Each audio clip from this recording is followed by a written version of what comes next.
Androgen excess.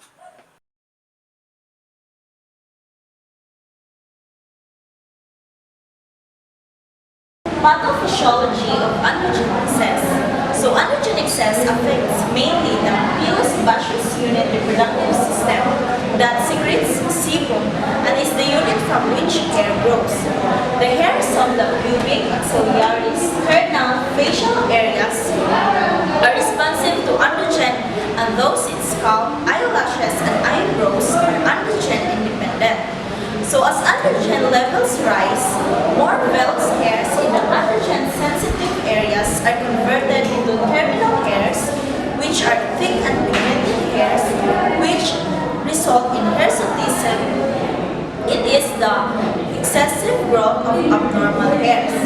So androgen prolong the growth phase of hair and promote their conversion from vellus to terminal type. Sebum production from the PSU is also increased by androgen. Acne vulgaris can be aggravated or initiated by increased androgen levels as the excess sebum production and the shedding of hyperkeratinized epithelium may occlude the hair follicle. Propionibacterium acnes proliferate and triglycerides of serum are then hydrolyzed by the bacterial lipases to form glycerol and fatty acids, which together with other bacterial metabolites cause inflammation.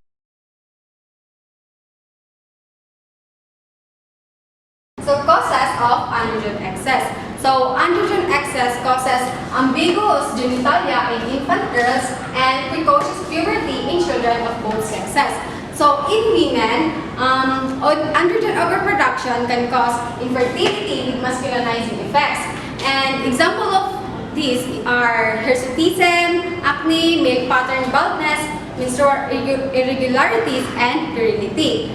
In men, so overproduction of androgens that can be converted to estrogen can also cause infertility with feminizing effects, inhibition of pituitary gonadotropin, which lowers testicular testosterone production.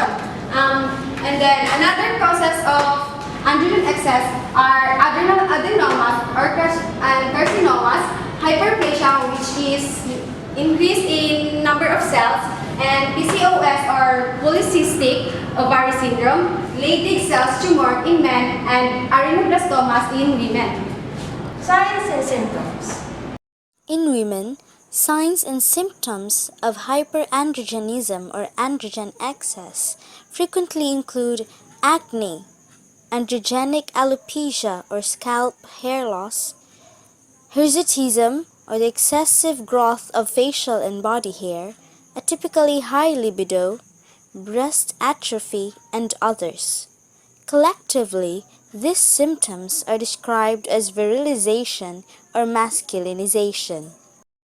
On the other hand, males experience hypogonadal symptoms including loss of muscle mass and decreased hair growth, decreased testes size, decreased testicular testosterone production, and decreased spermatogenesis.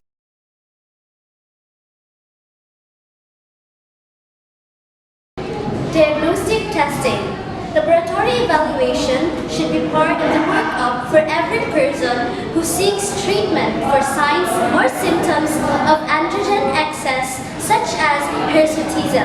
So the following tests are performed to diagnose androgen excess in both men and women. Number 1. The dihydroepiandrosterone sulfate test. The dihydroepiandrosterone sulfate test is not routinely performed in the laboratory. A dihydroepiandrosterone sulfate test may be ordered along with dihydroepiandrosterone test whenever excess androgen production is suspected or when a health practitioner wants to evaluate a person's adrenal gland function. In the dihydroepiandrosterone test, the specimen of choice is either plasma or serum. The DHEA sulfate levels differ by sex and age. So for females in ages 18 to 19, the normal range is 145 to 395 micrograms per deciliter, while in ages 20 and above in females, the normal range is 65 to 380 micrograms per deciliter. In males, in ages 18 to 19, the normal range for DHEA sulfate is 108 to 441 micrograms per deciliter, while in ages 20 and above in males, the normal range is 280 to 640 micrograms per deciliter. And just like other male and female hormones, the DHEA sulfate levels tend to decline with age. Number 2. The dihydroepiandrosterone test. The dihydroepiandrosterone test is performed alongside with the dihydroepiandrosterone sulfate test.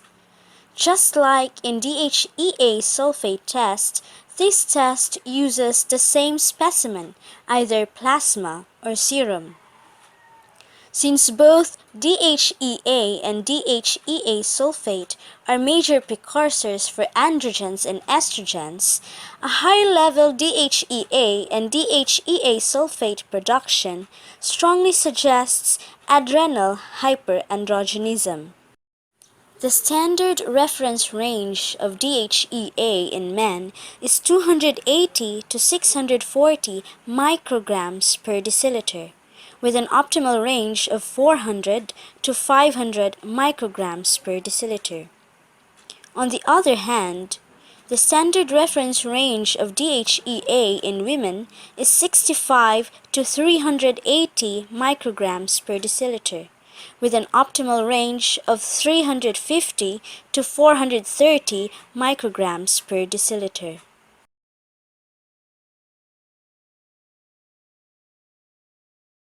Treatment. Medical treatment of androgen excess is aimed at lowering ovarian or adrenal androgen production, reducing free androgen level, and blocking the peripheral androgen action. So the management of hyperandrogenism symptoms like androgenic alopecia include the use of anti-androgen such as cyproterone acetate, spironolactone, and flutamide.